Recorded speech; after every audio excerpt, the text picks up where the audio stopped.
Kipindi kifuatacho kimegharamiwa na marafiki na wabia wa Joyce Meyer Ministries. Kwa hiyo endapo hakuna mtu aliyewahi kukwambia, nataka kukwambia katika chumba hiki na nyinyi nyote mnaotazama kwenye runinga duniani kote, katika lugha 63 ambazo kipindi hiki kimetafsiriwa, uwe uko China au Urusi au India au Afrika, una nguvu.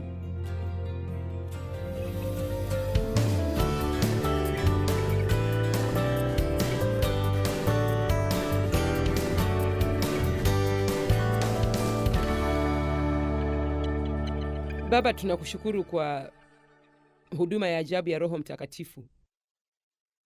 Najua kwamba hata hatujaanza kujua jinsi Roho Mtakatifu alivyo katika maisha yetu ya kila siku, na tunashukuru sana kwa ajili yake, na tunataka kuheshimu usiku wa leo na kumheshimu Yesu na Roho Mtakatifu. Tunakushukuru kwa kutufundisha. Roho Mtakatifu ni mwalimu wetu, kwa hivyo tunamhitaji. Hata tunapojaribu kufundisha juu yake usiku wa leo, tunamhitaji atufundishe. Kwa hiyo asante kwa yote ambayo tutaenda kujifunza na kuyaelewa kwa kina katika jina la Yesu. Amen. Basi,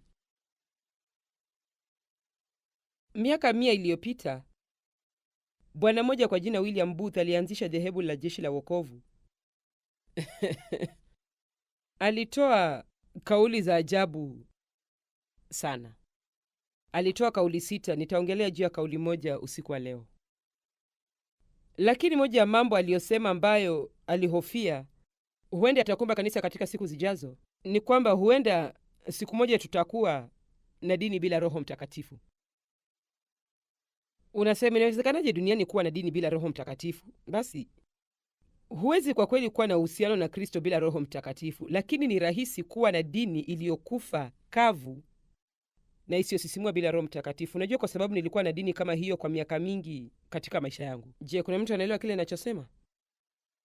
Ni sawa na kwenda kwenye jengo fulani mahali fulani, na hata unaweza kuwa wazi. Unaweza kufanya hivyo kwa upendo wa Mungu. Nafikiri unaweza kufanya hivyo na kwa kweli ukaokoka. Nilikuwa nimeokoka, nilimwamini Kristo kama Mwokozi wangu, niliyajua mafundisho ya kanisa, lakini sikuwa na ushindi, sikuwa na nguvu katika maisha yangu ya kila siku, kwa sababu si kwamba sikuwa sifundishwi chochote juu ya Roho Mtakatifu. Tulisikia juu ya utatu wakati wote, na tulielewa mafundisho hayo ya Mungu mmoja katika utatu, Baba, Mwana, Roho Mtakatifu. Nilifundishwa juu ya damu ya Kristo, nilifundishwa juu ya meza ya Bwana. Kuna mambo mengi niliyofundishwa juu yake, na hususan katika dhehebu nililokuwa tulijifunza mengi juu ya wokovu kupitia kwa neema. Kwa hivyo nilikuwa na msingi mzuri. Lakini nasikitisha kwamba katika miaka hiyo yote niliyokuwa kwenye dhehebu hilo, hakuna mtu yeyote aliyeniambia na inawezekana. Unajua, wakati mwingine hatuko mahali ambapo tuko tayari kusikia, au hakuna aliyeniambia kwamba ninaweza kujazwa Roho Mtakatifu, akanijaza, akaishi ndani yangu na kuyaongoza maisha yangu, na kwamba alitaka kuwa na ushirika wa karibu na mimi. Na nilipotambulishwa kwenye dhana hiyo ya Roho Mtakatifu, mambo yalianza kubadilika maishani mwangu kwa njia ya ajabu. Na ninaamini wakati umefika ambao Mungu anataka tuanze kuongea juu ya Roho Mtakatifu zaidi kidogo. Kwa kweli kuna watu leo hii ukiongea juu ya upako hata wajui unaongea juu ya kitu gani. Ukiongea juu ya kumsikia Mungu, wanafikiri wewe ni kiumbe uliyetoka mwezini. Ukiongea juu ya kuongozwa na Roho Mtakatifu, hata hawaelewi kabisa hicho ni kitu gani. Na kazi yangu kama mwalimu katika mwili wa Kristo ni kuhakikisha kwamba kadri ya uwezo wangu kwamba mnajazwa na kuongozwa na Roho Mtakatifu. Mtume Paulo alisema kwamba hiyo ilikuwa huduma yake, kazi yake, na kwamba ilikuwa ni kazi na huduma ya wale wote wanaojiita wahudumu wa Kristo, kuwafanya watu, Biblia Amplified inasema, kumpata na kuongozwa na Roho Mtakatifu. Hatuko hapa tu kutaka Mungu atufanyie kila kitu tunachomtaka tufanyie ili tuweze kuwa na furaha na maisha na kuhakikisha tumepata mahitaji yetu. Mungu anataka kukutana na mahitaji yetu, na bila shaka anataka tuwe na furaha, lakini Tunahitaji kuongozwa na Roho Mtakatifu, na kuongozwa na Roho Mtakatifu kwa kweli, ikiwa kweli tunataka kujua ukweli, ikiwa kweli utaongozwa na Roho Mtakatifu, maisha yako yatakuwa kusisimua sana, kwa sababu hutakuwa na hakika 100% katika siku yote ambapo utaamka na kuwa na hakika kabisa yale yataenda kutokea. Amen. Na hicho ndicho hufanya maisha yakasisimua sana, kinyume cha dini iliyokufa kavu na inayosinya, ambapo unafuata sheria chache na masharti na unaenda kanisani kila Jumapili, lakini katika juma zima unaishi kama watu wengine wa duniani huko nje. Kisha Jumapili inayofuata unarudi kanisani na kutumai kwamba kwa njia moja au nyingine utapata msamaha kwa sababu ya yale maisha ya uovu ulioishi katika wiki hiyo. Kisha unarudi na kufanya hivyo tena, na yanakuwa ni kurudia na kurudia na kurudia na kurudia. Kuna mengi kwa ajili yetu kiasi kwamba inashangaza kabisa. Roho Mtakatifu ndiye mtu wa utatu katika Utatu Mtakatifu, na sitajaribu kusimama hapa na kuufafanua utatu kwenu, kwa sababu zile hesabu tulizosoma haziwezi kukokotoa kwa usahihi. Lakini tuna Mungu mmoja ambaye ni watatu au hujidhihirisha kwa njia tatu tofauti: Mungu Baba, Mungu Mwana, Bwana na Mwokozi wetu, ambaye ndiye Neno aliyefanyika mwili na aliyekuja kuishi pamoja nasi. Ndiposa unapaswa kulipenda neno, kwa sababu unapolipenda neno unampenda Yesu. Unapoingia katika neno la Mungu unakuwa unafanya ushirika na Yesu. Unapaswa kuliona kuwa kitu kilicho hai, si kitabu tu unachokitaji kukisoma sura moja kila siku kama aina ya wajibu fulani na kazi tunayomfanyia Mungu, ukidhani kwamba utapewa tiki kwenye kalenda yako ya kiroho sasa kwa sababu unasoma sura moja ya Biblia kila siku. Na ninasema hivyo kwa sababu hivyo ndivyo nilivyokuwa nikifikiria. Nilikuwa nasoma sura moja kila siku na sikuelewa sura hata moja, lakini nilidhani nimepata alama yangu ya tiki siku hiyo kwa kusoma neno. Lazima ulipende neno na ulichambue neno, si tu kufanya kulipitia. Na napenda kuchukulia kwamba ninafanya ushirika. Haya ni maneno ya Mungu kwetu. Kisha kuna Mungu Roho Mtakatifu ambaye haswa ni nguvu za Mungu zinazotumwa kwetu. Ni uwepo wa Mungu. Anafanya uwepo wa Mungu uwe wa kweli kwetu. Ni uwezo wa Mungu. Roho Mtakatifu hutuletea karama na talanta. Roho Mtakatifu ndiye huniwezesha kuhubiri. Roho Mtakatifu ndiye aliwawezesha hawa watu wengine hapa juu kuimba. Na Roho Mtakatifu ndiye anayekuwezesha kufanya chochote kile unachofanya. Sijali ikiwa mtu wa kusafisha madirisha, au wewe ni caretaker, au msafishaji wa nyumba, au mama, au mtaalamu wa biashara, au mtu anayefanya kazi ya urembo, au kazi yoyote unayofanya. Mungu hutoa. Napenda kusema kwa njia hii. Mungu bila shaka ni mbunifu katika kila njia, lakini naona humpa kila mmoja wetu sehemu yake. Nashangaa sana kuona mambo yale watu wanayopenda kutenda, na huangalia na nikawaza, lile linaweza kunikasirisha sana, lakini wanapenda kwa sababu Mungu amewapa kipawa cha kuweza kufanya hivyo na kuwapa shauku ya kufanya hivyo. Sasa mahali tunapoingia shidani ni wakati ule tunapoanza kufanya kile mtu mwingine anafanya, lakini hatukiwezi, si kile Mungu alichotupa tufanye. Kwa hiyo lazima tuwe uangalifu sana ulimwenguni leo, kwa sababu kuna ushindani mkubwa sana, na ulimwengu unasema hii kazi inakufanya kuwa muhimu, lakini ile nyingine haikufanyi kuwa mtu muhimu. Kwa hiyo mara nyingi, hata ingawa hatuna kipawa katika kazi hii inayosemekana kuwa muhimu zaidi, tungefurahi sana kuwa hapa chini, kuwa huko nyuma, kufanya jambo dogo siku hadi siku. Hatutaki kuwa wa kwanza, hatutaki kuwa mbele ya watu. Kuna huu msukumo kutoka katika jamii wa kupanda ngazi ya mafanikio. Hata ijapokuwa ukiipanda utakuta ngazi yako imeegemea jengo ambalo silo, na unateseka maisha yako kwa sababu hui vile Mungu anavyotaka uwe.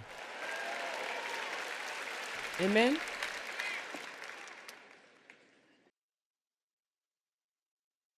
Roho Mtakatifu alikuwa kwa wakati wa uumbaji. Roho Mtakatifu alikaa juu ya uso wa dunia, na Mungu alisema. Yesu alikuwako wakati wa uumbaji na Mungu alikuwako. Tunaona utatu katika sura ya kwanza ya Biblia. Roho Mtakatifu alikuwako wakati Yesu akibatizwa. Yesu mwenyewe alibatizwa kwa Roho Mtakatifu. Ikiwa alihitaji kubatizwa katika Roho Mtakatifu, kujazwa na Roho Mtakatifu katika maisha yake, je, si zaidi sisi kuhitaji nguvu za Roho Mtakatifu katika maisha yetu? Wale mitume 12 walijazwa na Roho Mtakatifu, na hata waliambiwa msitoke kwenda kufanya kitu mpaka mtakapopokea nguvu kutoka juu. Nahisi kusisimuka sana nikifundisha somo hili usiku wa leo, na natumai litawagusa sana watu katika njia ya ajabu na ya kibinafsi. Hebu na tuanze kwa kuangalia Biblia katika Yohana 16 kifungu cha 7 na cha 8. Baadhi yenu katika dakika chache zijazo mtatambua shida yenu ni gani, na uko karibu kupata jibu lako, na ninaamini hivyo. Yesu alisema, hata hivyo siwaambii kitu kingine isipokuwa ukweli ninaposema, itakuwa faida kwenu, vyema, bora na inayofaidisha nikienda. Kwa sababu nisipoenda, yule mfariji, mshauri, msaidizi, mtetezi, mwombezi, muimarishi, mkachonjo hata kuja kwenu na kuwa na ushirika nanyi, lakini nikienda nitamtuma kwenu awe na ushirika wa karibu na nyinyi. Sasa tutaacha hilo kwa muda mchache, kwa sababu nataka tuangalie sehemu chache ya aya hii. Nina hakika wanafunzi walidhani inawezekanaje kuondoka kwa Yesu kuwe kuzuri zaidi. Basi kwanza kabisa, Yesu alikuwa pamoja nao, lakini Roho Mtakatifu alikuwa atakuja na kuishi ndani yao. Sasa pamoja ni vizuri, lakini ndani ni vizuri zaidi. Amen. Yaani pamoja ni safi, lakini ndani ni karibu zaidi. Haleluya. Na Yesu alikuwa katika mwili wa mwanadamu kama tulivyo sisi, na kwa hiyo aliweza kuwa mahali pamoja kwa wakati mmoja, akiongea na mtu mmoja kwa wakati mmoja. Lakini cha ajabu, Roho Mtakatifu anaweza kuwa kila mahali wakati wote, akinena, akifundisha, akiongoza na kuwaelekeza watu wote. Sasa mambo haya yote, maneno haya yote hapa yanaelezea Roho Mtakatifu. Hasemi tu kwamba na nitamtuma Roho Mtakatifu. Kwanza kabisa, jina kuu la Roho Mtakatifu ni mfariji. Jamani, tunahitaji mfariji. Na mara ngapi tunawakimbilia watu ili waweze kutufariji, na kisha tunawakasirikia kwa sababu hawatufariji? Jamani, naumia na uelewi kwamba naumia na nakuhitaji na hukuwepo kwa ajili yangu. Jamani, na sisemi kwamba, unajua, hatupasi kuhudumiana na kusaidiana, lakini nitawaambia siri. Kabla hujamwendea mtu yote wakati unaumia ili upate faraja, mwendee Mungu kwanza. Jamani, sasa mwendee Mungu kwanza. Ninapohitaji faraja na nimwendee Mungu kwanza, na anataka kumtumia mume wangu, atamtumia mume wangu. Lakini ikiwa hataki kumtumia Dave, anaweza kumtumia Mike, au huenda akamtumia Penny, au anaweza kumtumia Chris, au huenda akamtumia mmoja wa watoto wangu. Tunahitaji kumruhusu Mungu kuwa Mungu, na tuache kujaribu kumwamrisha afanye kile anachohitaji kufanya wakati wote. Kwa hiyo kwanza nenda kwa Mungu. Sasa nisikilizeni, tunapoanza kumtegemea Mungu kwa njia hii kwa kila jambo dogo katika maisha yetu, angalia, hicho ndicho kilichokuwa kitu cha ajabu zaidi kwangu nilipotambulishwa habari za Roho Mtakatifu katika maisha yangu ya kila siku. Nilipokuwa na tatizo kubwa, nilimwendea Mungu, lakini mambo haya mengine madogo katika maisha yangu nilikuwa kama nilikuwa na tatizo kutengeneza nywele zangu, sitamwendea Mungu kumwomba nisaidie kutengeneza nywele zangu. Unajua, kama ninacheza mchezo fulani na siuchezi vizuri, sitamwomba Mungu anisaidie kucheza vizuri. Na baadhi yenu hata sasa hivi mnafikiria, jamani, Mungu ana mazuri zaidi. Unajua, tunasumbuka kuombea mambo madogo madogo. Sikilizeni, kila kitu ni kidogo kwa Mungu. Tuko pamoja? Hata lile tatizo lako kubwa kabisa bado ni dogo kwa Mungu. Kwa hiyo kwa nini tunafikiria kwamba tunaweza kumletea mambo haya makubwa, lakini madogo hayajalishi? Yote ni madogo kwa Mungu, kwa sababu tunaweza kurundika kila tatizo. Sote tuna matatizo kubwa zaidi ya yote. Tunaweza kuyaweka pamoja na kusema, hapa Mungu, haya ndiyo matatizo yetu makubwa zaidi. Mungu hatujui kiunaweza kukabiliana na hili. Anaweza kusema, hilo si kitu, hilo si kitu, hilo si kitu. Na unajua, kuna hadithi nyingi fupifupi nazoweza kuwasimulia, lakini sina muda wa kupitia hayo yote. Lakini jambo kuu ni kwamba nataka mwelewe kwamba Mungu anajali sana hata jambo dogo linalohusu maisha yako. Kila kitu kidogo kinachokutia wasiwasi, Mungu anakijali na atafurahi utakapoanza kumruhusu aingie katika kila sehemu ya maisha yako, na si kufikiria tu yeye ni wa Jumapili asubuhi kwa dakika 45 pekee.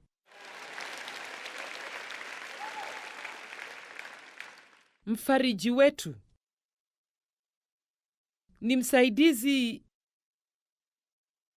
wetu, ni mshauri wetu. Mara ngapi tunamwendea mtu na kutaka ushauri, na hata hawajui wanafanya nini, mbali na kwamba hawana utaalamu wa kutuambia tunachopaswa kufanya. Amen. Sasa sikilizeni, unajua mimi sipingi ushauri na saha wa kitaalamu ikiwa una uhitaji, lakini tena mwende Mungu kwanza. Mwende Mungu kwanza. Yaani, nilikuwa na mlima wa matatizo katika maisha yangu na Mungu akayatatua. Alinipa jibu la kila tatizo nililokuwa nalo, na nawaambia, kama wataka kwenda kulipia, sawa, nenda. Na watu wengine wanahitaji hivyo. Wakati mwingine tunahitaji kumwendea mtu anayeelewa mambo vizuri kutushinda. Nadhani niko katika hali fulani, ninawapa ushauri kwa neno la Mungu. Lakini nawaambia tu, kabla hata umwendee rafiki yako, si makosa kuendea watu wa kushauri. Biblia inasema kuna hekima katika washauri wengi na usalama katika washauri wengi. Lakini lazima tuache kuwategemea watu na tuanze kumtegemea Mungu. Kwa sababu nitawaambia ukweli, siwezi kukusaidia ikiwa Mungu hajanipa upako wa kufanyia hivyo. Na hakuna sababu ya wewe kunijia mimi bila kumwendea Mungu kwanza. Kama ningekuwa wewe, kila asubuhi kabla hujafungua TV kuangalia kipindi cha TV cha kufurahia maisha ya kila siku tunachokuletea, unahitaji kumwendea Mungu kwanza na useme, Mungu, nakuomba unisaidie kupitia kwa kipindi hiki leo.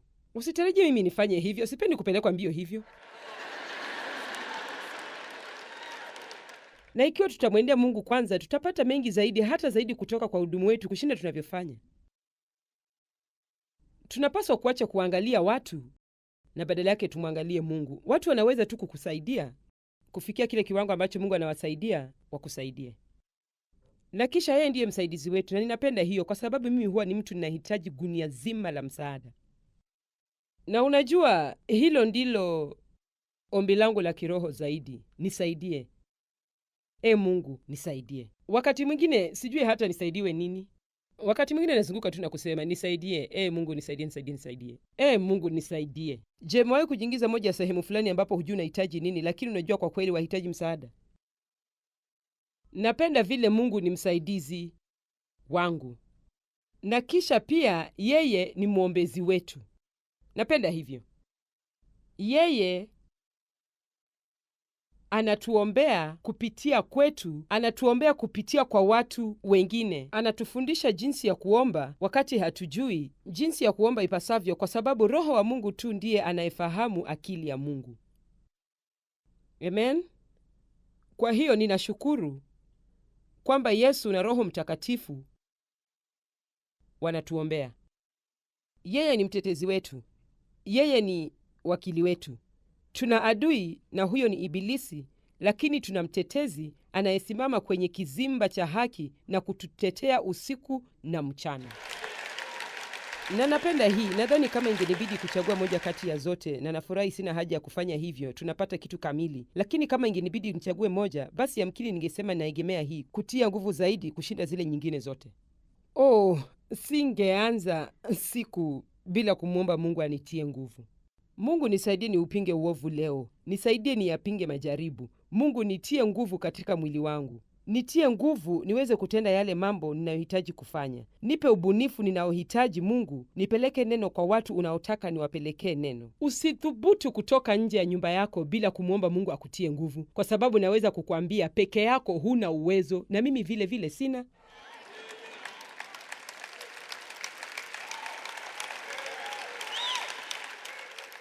Mungu nahitaji nguvu zako. Tunahitaji nguvu za kimwili. Sijui wewe, lakini nahitaji nguvu za kiakili. Akili yangu imekuwepo kwa miaka michache sasa, na niliifanyia kazi sana. Na siku nyingine inaonekana haitaki kuamka na kwenda pamoja nami kule ninakotaka kwenda. Na kwa hiyo namshukuru Mungu kwamba nina neno na ninaweza kukiri na kusema nina nia ya Kristo. Na akili yangu inafanywa upya siku hadi siku. Na nakuomba unitie nguvu katika akili yangu Mungu. Nisaidie nikumbuke mambo yale ninayohitaji kukumbuka. Yeye ndiye anayetutia nguvu, na haswa ninapenda hii. Yeye ndiye mkaa chonjo wetu. Hiyo inajumuisha yote mengine. Ikiwa kuna kitu kilichoachwa nje, basi yeye amekaa chonjo. Endapo unahitaji kitu, yeye yuko na mimi niko hapa. Napenda hiyo. Kukaa chonjo, huenda kuna fursa ndogo katika maisha yako. Je, umewahi kukaa chonjo kuabiri ndege? Kimsingi ni kwamba uko hapo unasubiri. Angalia ikiwa kuna fursa. Roho Mtakatifu ndiye mkaa chonjo wetu. Yeye yuko akisubiri kuona iwapo kuna fursa ambapo tutasema, nifariji, nisaidie, nifundishe, niongoze, nielekeze, nionyeshe kile cha kufanya, nionyeshe jinsi ya kuomba. Sharti tuanze kumtegemea Roho Mtakatifu kuliko awali, na kisha atakuwa na uhusiano wa karibu nasi. Napenda hiyo. Uliona hiyo katika Yohana 16? Atakuwa na ushirika wa karibu sana na wewe. Naipenda. Sasa hebu na tuangalie kifungu cha 12 na 13. Yohana 16, 12 na 13. Yesu alisema, hata bado ningali ninayo mengi ya kuwaambia, lakini hamwezi kuyastahimili hivi sasa au kuyapokea au kuyaelewa kwa sasa. Mnajua nini kinaweza kutokea ikiwa Mungu kwa ghafla angemwonyesha kila mmoja wetu kasoro zetu?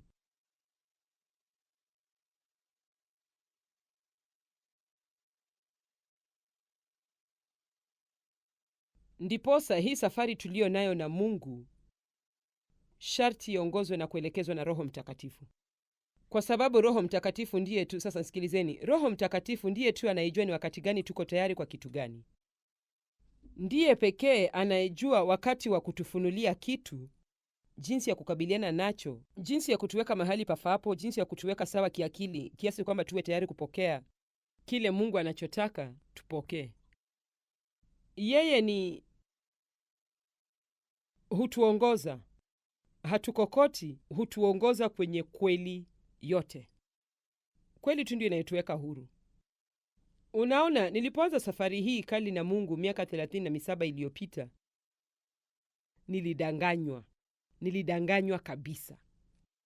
Nilikuwa nimenyanyaswa na babangu kwa miaka mingi na kutendewa vibaya kweli na watu wengi tofauti. Maisha yangu yalikuwa na uchungu mwingi sana. Hivyo ndivyo nilivyokuwa. Nilikuwa na uchungu tu. Nilitembea, na unapokuwa umejaa uchungu, unawaumiza watu wengine vile vile. Na kwa hiyo sikuwa na furaha, na nilikuwa nawaumiza watu wengine sana, lakini nilikuwa na hakika hao ndio walikuwa sababu ya mimi kukosa furaha, na nikajua ikiwa wangebadilika basi ningeacha kuwakosesha furaha, kwa sababu ndipo ningekuwa na furaha. Na Mungu akaanza kunifunulia ukweli. Na haikuwa rahisi kamwe, na nawaambia haikuwa rahisi kamwe. Ikiwa hutapokea ukweli, hutapona. Unanielewa? Ikiwa hutaipokea kweli, basi hakuna hata mmoja wetu anaweza kuwa vizuri. Hatuwezi kuponywa, hatuwezi kukarabatiwa nafsi zetu na kuponywa na Mungu ikiwa hatutakabiliana na ukweli. Na si kweli unamhusu mtu mwingine ndio tunapaswa kukabiliana nao, ni ukweli juu yetu tunapaswa kukabiliana nao. Lakini tushukuru, Roho Mtakatifu hutuongoza kwenye kweli yote. Lakini yeye, kifungu cha 13, lakini yeye atakapokuja, huyo Roho wa kweli, Roho anayetoa ukweli, atawaongoza awatie kwenye kweli yote. Kwa maana hata nena kwa shauri lake mwenyewe, kwa mamlaka yake mwenyewe, lakini yote atakayasikia kutoka kwa Baba. Hata Roho Mtakatifu haneni kwa niaba yake mwenyewe. Atatoa tu ule ujumbe ambao amepewa, atatangaza, atasema na kuufunua na kuuleta kwenu. Kwa hiyo natupitie tena hii orodha kwa haraka. Ni mfariji wetu, ni mshauri wetu, ni msaidizi wetu, ni mwombezi wetu, ni mtetezi wetu, ndiye anayetutia nguvu, ndiye mkachonjo wetu, anaingia ndani awe na uhusiano wa karibu nasi, ndiye mwalimu wetu na anatuongoza kwenye kweli yote. Makofi kwa Mungu kwa kutupa Roho Mtakatifu. Sasa kuna mtu yote anaweza kutaka kuwa na kidogo tu cha kujikimu nacho. Nataka nijazwe wakati wote, nikifurika na kujazwa Roho Mtakatifu. Amen. Unajua neno upako linamaanisha nini? Sijui ikiwa mnafahamu vizuri neno upako, lakini Biblia ilisema Yesu ndiye mpakwa mafuta, aliyepakwa mafuta. Na katika Yohana wa kwanza inasema kwamba tuna upako, kwamba sote tumepakwa, na kwamba upako huo unakaa ndani yetu. Upako ni nguvu inayotuwezesha, inatusaidia kufanya vitu, na tunahitaji kuchukulia huo upako kama kitu chenye thamani kubwa sana na cha muhimu sana. Lakini ukisoma neno kupakwa, basi maana yake halisi haswa ni kusugua au kupaka kila mahali. Kwa hiyo kama tungewapaka kwa manukato, ningeyachukua na kukupaka kila mahali hadi unukie manukato kabisa. Yaani tungeweza kupata harufu yako hata ukiwa bado uko mbali, ungekuwa wanukia marashi. Lakini shukuru Mungu, hatukupakwa tu kwa manukato, tumepakwa kwa Roho Mtakatifu. Tumesuguliwa kila mahali kwa Roho Mtakatifu. Amen. Nafurahi sana kwamba nafanya hivi usiku wa leo, kwa sababu baadhi yenu mnasema ndio, na wengine wenu mko na kusema kweli, ni wale ambao wako namna hii, nyinyi ndio sababu ya mimi kufanya hivi. Amen. Kwa sababu si wale tu walio hapa, lakini wale mamilioni ya watu wanaotazama kwenye televisheni ambao hata hawana uelewa wowote wa kile ninachozungumzia. Moja ya sababu zinazotufanya tusiweze kuupata uwepo na nguvu zaidi katika maisha yetu si kwamba hatuna uwepo na nguvu hizo au haziko kwa ajili yetu, lakini ni kwa sababu hatujui jinsi ya kuzipata, hatujui jinsi ya kuzipokea katika maisha yetu, hatujui jinsi ya kuzilinda, hatujui jinsi ya kuzithamini, na kwa hiyo wakati wote tunafanya mambo ambayo Biblia inaita kumhuzunisha na kumzuia Roho Mtakatifu. Kwa hiyo kile ninachotaka kuwafundisha wikendi hii ni jinsi ya kuthamini karama hii mliopewa na Mungu, kwa sababu ikiwa umezaliwa mara ya pili una Roho Mtakatifu. Lakini swali langu kwenu ni hili: Roho Mtakatifu anakudhibiti kiasi gani? Je, una nguvu kidogo tu za kutumia au umejazwa Roho Mtakatifu? Unahitaji kwanza kumwomba Mungu, nijaze kwa Roho Mtakatifu, nijaze, nijaze, nijaze. Sitaki tu kujazwa kidogo, nijaze kabisa. Lakini ikiwa mtamwomba Mungu awajaze, basi sharti mwandalie nafasi ya yeye kukaa.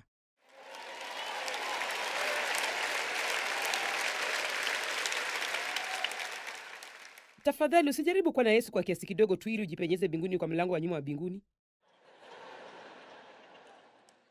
Yafungue maisha yako waziwazi na useme, Mungu, niko hapa. Sijui hii inamaanisha nini, sijui hata najiingiza katika nini, lakini nakwambia sasa hivi, nataka uchukue kila kilicho changu ndani yangu na ufanye kile utakacho na maisha yangu. Hebu niwaambie hivi, hungetaka kufanya hivyo, hungependa kusema hivyo ikiwa umaanishi, kwa sababu unaposema hivyo huwezi kuyakana.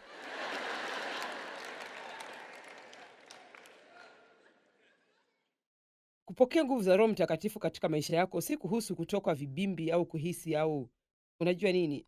Salala. Matendo 1:8, lakini mtapokea nguvu akisha kuwajilia juu yenu Roho Mtakatifu, nanyi mtakuwa mashahidi wangu. Si kushuhudia tu. Mungu wangu, nilikuwa kwenye kamati ya uinjilisti katika kanisa langu zamani nilipokuwa bado kimwili kama siku ilivyo ndefu, na nilikuwa najaribu kwenda nje na kubisha milango ya watu mara moja kwa wiki na kikundi kidogo cha marafiki zangu, na amini usiamini, nilisalia nyuma nikiwacha wabishe milango kila wakati.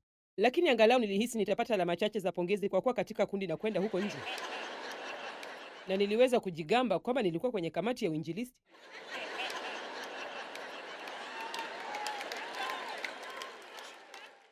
Ndiyo, amen. Niko kwenye kamati ya uinjilisti. Bwana asifiwe.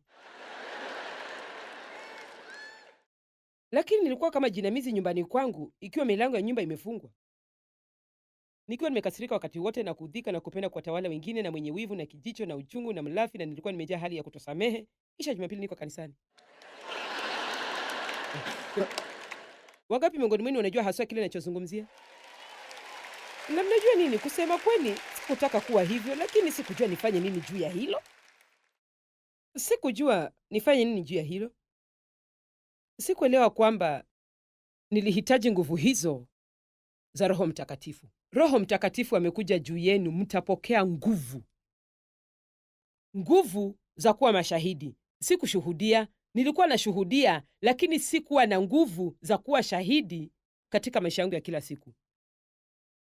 Sasa hivi sishuhudii sana, lakini mimi ni shahidi. Unasema, unamaanisha waambie watu juu ya Yesu? Bila shaka natangazia watu habari za Yesu. Lakini unajua nini? Nafikiri tunahitaji kuwaonyesha watu Yesu mara nyingi. Tunahitaji kuishi maisha na tunahitaji kujaa Yesu. Tunapaswa kuwa na tabia za Yesu, tunda la Roho. Tunahitaji kutiririka katika karama za Roho, kujazwa na nguvu zisizo za kawaida ili kututia nguvu kuweza kuishi maisha yasiyokuwa ya kawaida.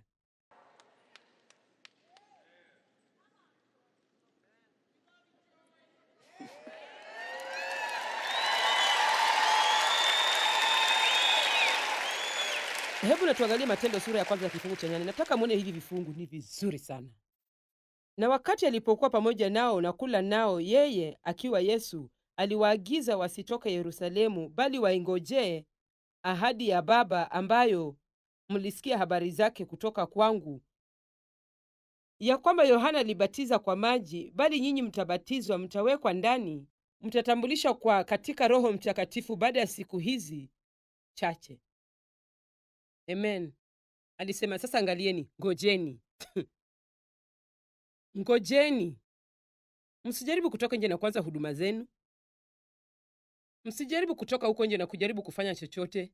Ngojeni ahadi ya Baba, ambayo ilikuwa ahadi ya kumiminwa kwa Roho Mtakatifu, ambako kulifanyika siku ya Pentekoste. Tangu Roho Mtakatifu amimine siku ya Pentekoste, amekuwa anapatikana kwa kila mmoja wetu. Yeyote atakayempokea yuko tayari kukujaza na kuyafanya maisha yako kuwa ya ajabu.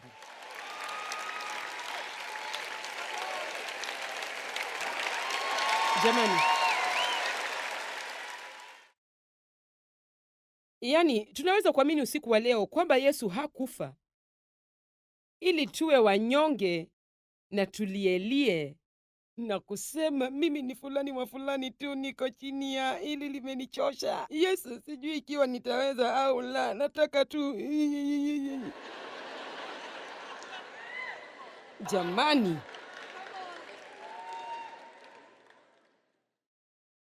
watu kadhaa wanaonekana wazee kuliko umri wao kwa sababu wanasema, unajua, wana miaka 40 na wanaonekana kana kwamba wana miaka 90 kwa sababu wana wasiwasi kiasi cha kujiletea mauti.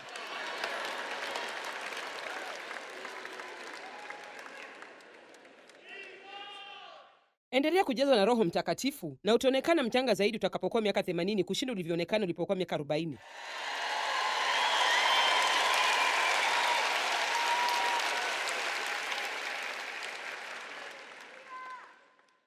Hebu na tuangalie Matendo sura ya kwanza kifungu cha 8. Hebu angalieni hii, lakini mtapokea nguvu. Nilijua Mungu ana nguvu, lakini nilienda kanisani kwa miaka mingi na hakuna aliyeniambia ninaweza kuwa na nguvu. Kwa hivyo, ikiwa hakuna mtu aliyewaambia, nataka kuwaambia katika ukumbi huu na nyinyi nyote mnaotazama televisheni duniani kote, katika lugha 63 ambazo kipindi hiki kimetafsiriwa katika, iwe uko China au Urusi au India au Afrika, unaweza kuwa na nguvu.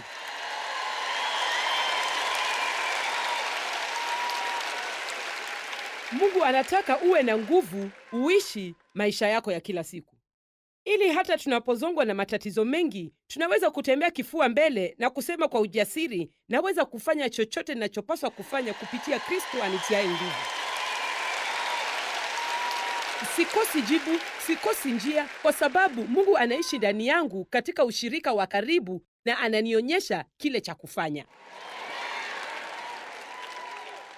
Ikiwa hatuzielewi nguvu za Mungu, si ajabu kuwa Mkristo kuna sinya, hakuna kitu unachoweza kufanya. Hebu niwaambie kitu, sitafuti kitu cha kufanya.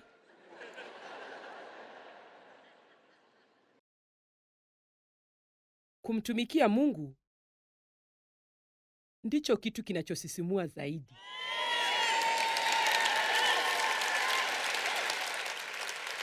Yaani, unaweza kuwa mpelelezi wa Mungu aliyejazwa Roho Mtakatifu. Kila siku naomba hivi, Mungu nionyeshe kile ninachoweza kufanya leo ili niwe baraka kwa mtu mwingine. Nionyeshe vile ninavyoweza kukutumikia. Angalia, huna haja ya kukaa mahali na kusubiri shida zako zitatuliwe. Unaweza kumruhusu Mungu atiririke kupitia kwako na kumtia mtu moyo, kumfariji mtu na kumpenda mtu, kukutana na mahitaji ya mtu. Lakini mtapokea nguvu, uwezo, utendaji bora na ukuu akisha kuajilia juu yenu Roho Mtakatifu. Akisha kuajilia juu yenu Roho Mtakatifu. Sasa hebu niwaambie, ikiwa Mkristo, ikiwa umezaliwa mara ya pili, basi Roho Mtakatifu amekuja juu yenu. Lakini ikiwa hujui una nini, basi hutaweza kutumia chochote. Itakuwa ni kama vile bilionea kufa maskini hohehahe kwa sababu hakujua jinsi ya kwenda benki na kutoa hela kwa kutoa cheki. Kwa hiyo sharti uanze kwa kuamini kwamba nguvu hizi ziko kwa ajili yako na kwa kujifunza kushirikiana na kazi ya Roho Mtakatifu katika maisha yako. Kwa hiyo wikendi hii yote tutakuwa tunazungumzia jinsi hili lilivyo muhimu na jinsi ya kuongozwa na Roho na jinsi ya kumshukuru Roho Mtakatifu na jinsi ya kumwendea Mungu kwanza kabla hatujafanya chochote. Tunamwendea Mungu tupate nguvu, tunamwendea Mungu tupate faraja, tunamwendea Mungu atushauri, tunamwendea Mungu ili tupate ule msaada tunaohitaji, tunamwendea Mungu tupate ile hekima tunayohitaji wakati hatujui jinsi ya kutatua tatizo fulani. Katika mwezi uliopita hivi nilikuwa na aina fulani ya vipindi vya udhaifu. Nilikuwa naweza kujihisi ni mdhaifu sana na kutetemeka na kuhisi natokwa na jasho na si kujua kabisa tatizo lilikuwa nini, na watu wa familia yangu walikuwa wanasema unahitaji kwenda kumwona daktari. Nikawaza, nikasema tu nataka niombe kwa ajili ya jambo hili kwanza. Na bila shaka alikuwa unajua yale yale niliyowaambia. Na mnajua nini? Nilitumia wakati fulani kuwa na Mungu asubuhi ya leo na akanionyesha nini haswa kilikuwa kinakosekana. Ilikuwa wazi na rahisi kabisa. Hakuna haja ya kupima mara kadhaa. Ukweli ni kwamba sikuwa nakula vizuri. Nimekaa kipindi kirefu bila kula na kisha ninapokula wakati mwingine basi nahisi njaa sana, kisha nakula kupita kiasi, halafu kinajaza mfumo wako mwilini kupita kiasi, na halafu ningehisi usingizi na kujisikia kutaka kujilaza chini mahali fulani na kuwa hivyo fua usiku uliosalia. Na ninawaambia haya ili kusema kwamba Mungu atakupa uelewa juu ya mambo fulani katika maisha yako ikiwa utamwendea kwanza. Ni sasa kama nihitaji kwenda kwa daktari, basi Mungu angekuwa amesema nenda kamwone daktari na ningeenda kwa daktari. Amen. Nina tatizo kidogo kwenye mgongo wangu. Nina mguu ambao umekuwa ukinisumbua kwa miaka kadhaa sasa. Nikikaa na hisi umekufa gazi kidogo, na kwa hiyo naona kutokana na tatizo hilo nafaa kwenda kwa daktari. Naona Mungu alinionyesha tatizo ni nini na naona ni rahisi kulitatua. Lakini moja ya sababu inayofanya tusifaulu ni kwa sababu tunakimbia na kujaribu chochote. Mmenisikia? Tunaandaa mpango na tunataka Mungu abariki mpango wetu. Sasa Mungu, huu ndio mpango wangu, ubariki mpango wangu. Hatuna haja ya kuandaa mpango kisha kumwomba Mungu afanye mpango huo ufaulu. Tunapaswa kuomba kwanza na tuone ikiwa Mungu ana mpango. Amen. Bwana wewe, nakwambia nilienda kupaka rangi nywele zangu asubuhi ya leo. Nikamwomba yule msichana afanye hivyo kwa njia sahihi. Basi nikanyolewa nywele kiasi na sikutaka sehemu ya mbele ya nywele zangu iwe fupi sana kwenu. Unajua, yani nimeombea shughuli hii. Unajua?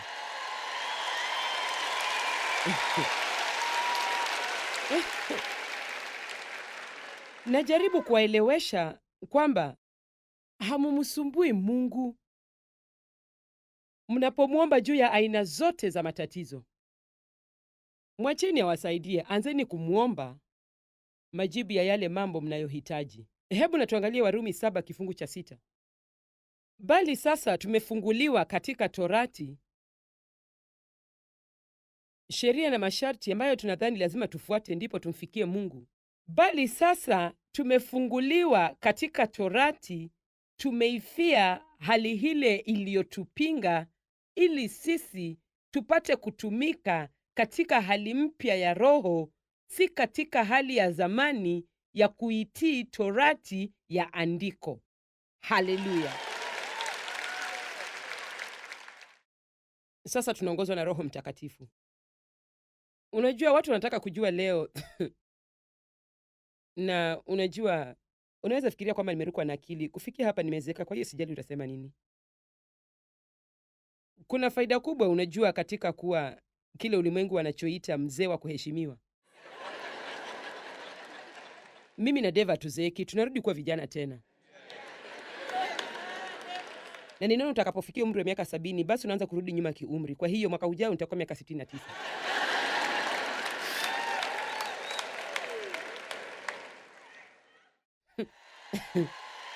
Oh, asanteni.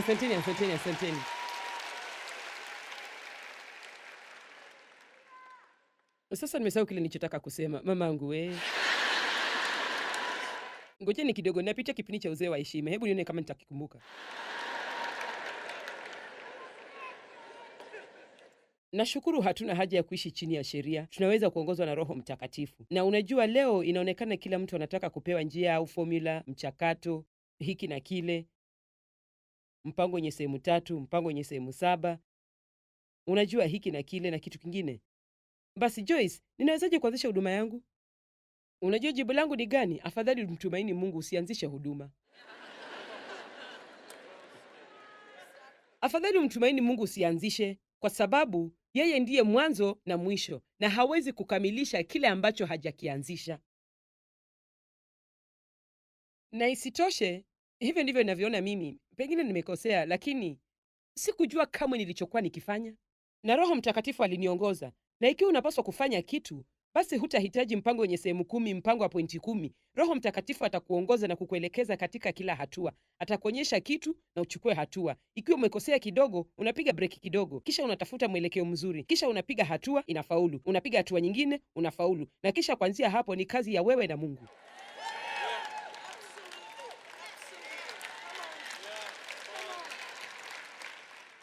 Joyce, mchakato wako wa hili ni gani? Utaratibu wako wa kuandaa ujumbe ni gani? Na unajua, sitakuwa na shida nikiwaambia kwamba sina uhakika vile. Na unaweza kuona wakati mwingi hainisaidii kuandaa mahubiri, kwa sababu nikiandaa siwezi hata kumaliza nusu yake wakati nahubiri. Lakini huwa naandaa, ninayo tayari. Unajua, ukweli ni kwamba huwa nayatumia, lakini siyahubiri kufuatana na mpangilio kama nilivyoyaandika. Na yamkini leo usiku nahubiri sehemu ya ujumbe wa kesho, na nina ujumbe usiku wa leo ambao nitahubiri kesho. Na hivyo ndivyo inavyokuwa wakati unaongozwa na Roho Mtakatifu. Inatisha kiasi. Na unajua, ndiposa watu wengi hawaongozwi na Roho Mtakatifu, kwa sababu inatisha kiasi. Tunataka kuwa na kila kitu: 1, 2, 3, 4, 5, 6. Ninajaribu sana kuhubiri, nawaambia ninajaribu sana. Na kisha inabidi nichukue dakika moja nizungumzie karama za Roho Mtakatifu na tunda la Roho. Oh my. Tunda la Roho Mtakatifu ndani yetu huzaa upendo, furaha, amani, saburi, utu wema, fadhili, unyenyekevu na kiasi. Usiwahi tena kusema sina kiasi kamwe. Huenda hutataka kutumia kile ulicho nacho, lakini ikiwa umezaliwa mara ya pili, una kiasi.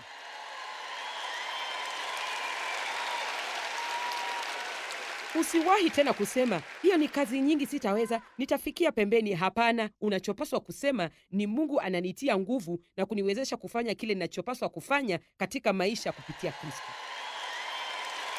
Amen. Na kuna karama za Roho Mtakatifu, na nitaenda kuzifunua kwenu, kwa sababu nikizizungumzia tu haitatosha vile. Kwa hivyo na tuangalie Wakorintho wa kwanza sura ya 12. Vifungu vya kwanza 7. Sasa kwanza kabisa katika Korintho wa kwanza 12 kifungu cha kwanza inasema, basi ndugu zangu, kuhusu karama za Roho, kule kuvishwa kwa njia maalum nguvu zisizo za kawaida, sitaki mkose kufahamu. Tafsiri ya King James inasema sitaki muwe wajinga. Mnajua kanisa ulimwengu kote kwa kiasi kikubwa ni wajinga kuhusu karama za Roho Mtakatifu.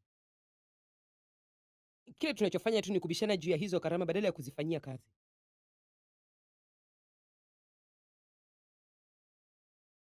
Hata sikuwahi kusikia juu ya karama za Roho katika miaka 12 ya kwanza nikiwa kanisani.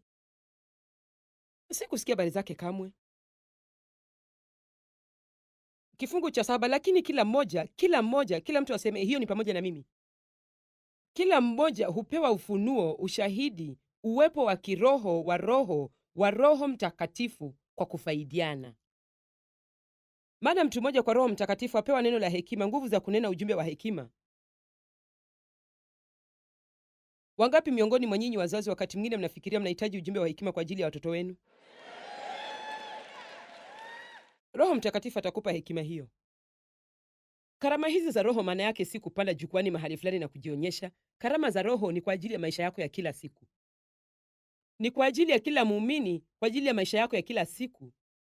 Na hata ingawa waumini mbalimbali wanaweza kupewa karama moja au nyingine na ikawa na nguvu zaidi katika maisha yao, mimi binafsi naamini kwamba hizi karama 9 za Roho zinapatikana wakati wote tunapozihitaji. Mungu atahakikisha zinatiririka maishani mwetu ikiwa tunataka afanye hivyo. Sasa mnaona vile watu wananyamaza ninapozungumzia karama za Roho? ndiposa tunahitaji kuzizungumzia.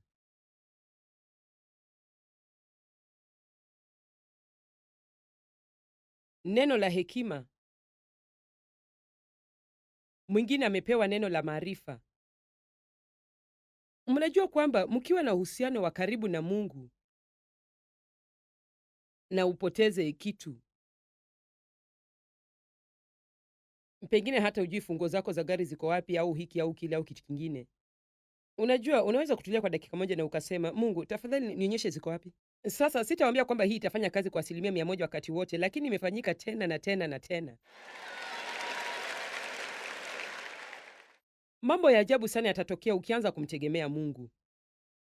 Mwingine, imani inayotenda miujiza katika roho. Hiyo ni karama ya imani. Sote tuna imani, lakini pia kuna karama ya imani ambayo tunapewa na hutuwezesha kutenda mambo ambayo hata tuwezi kuamini tunayatenda.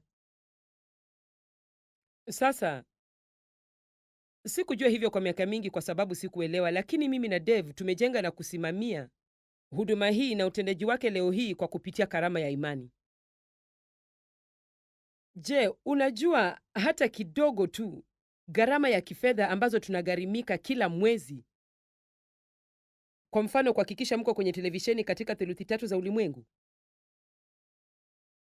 Yaani, hainisumbui kamwe.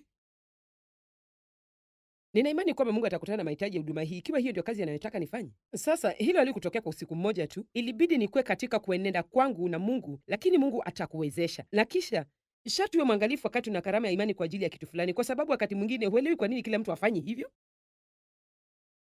Kwa sababu kwa kinaonekana rahisi sana kwa unafanya hivyo.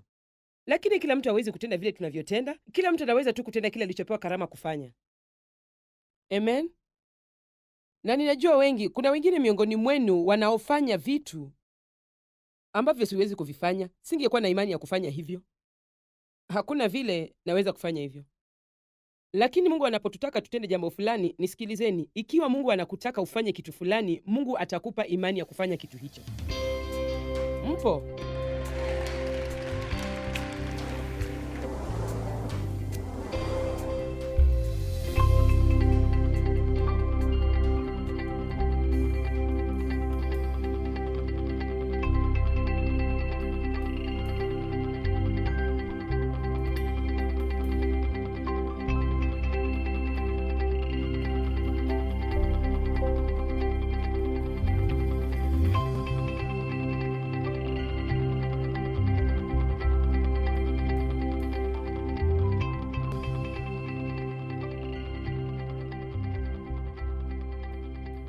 Gharama za kipindi hiki zimelipwa na marafiki na wabia wa Joyce Meyer Ministries.